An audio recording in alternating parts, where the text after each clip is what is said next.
మా ఆలోచన ఏంటిదంటే చిన్నప్పటి నుంచి కష్టపడి 3 రూపాయల కూలి చేసి అన్నిటి అవమానపడి వ్యవసాయం చేస్తే మంచిగా బతుకుతానం కానీ పంటలు పండించి బయటికి తీసుకుపోతే దళాళ్ళు బాగా పండించిన పంటలు సగం లాస్ చేస్తాను. మనం పండించిన పంటే మనం మంచి నాణ్యమైంది.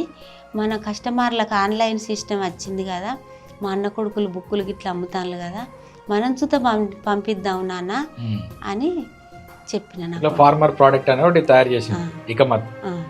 చెప్పినాక ఇక కారపొడి ఆర్డర్లు వచ్చినాయి, పల్లీలు వచ్చినాయి. బాగా పల్లీల వీడియోతోటి బాగా ఫేమస్ అయింది. ఒక 10-20 మంది మన ఇంటికాడ 6 గుంటల జాగా ఎల్లుకుండే వరకు తొడిమలు తీసుడు, వాళ్ళు తీసుకున్నాడు పాపం.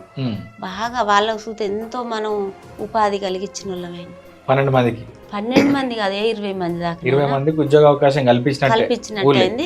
ఇప్పుడు ఎర్రవెల్లిలో చూస్తే రోజు 5-6 కిలోలు అమ్ముతీసుగా. మరి వ్యవసాయం బంద్ చేయొచ్చు కదా ఇప్పటికైనా? బంద్ చేయొచ్చు కానీ ఎట్లా బతుకుతాం బిడ్డ, వీటితో బతుకుతాము. తక్కువ లాభంతో పంపుతాను. ఎందుకు తక్కువ లాభం అయినా మంచిదే కానీ చాలా మందికి తెలియాలి. ప్రతి ఒక్కరు మా కారపొడి ఎప్పుడో ఒకసారి అన్నా తిని ఉండాలి అని మా ఆలోచన.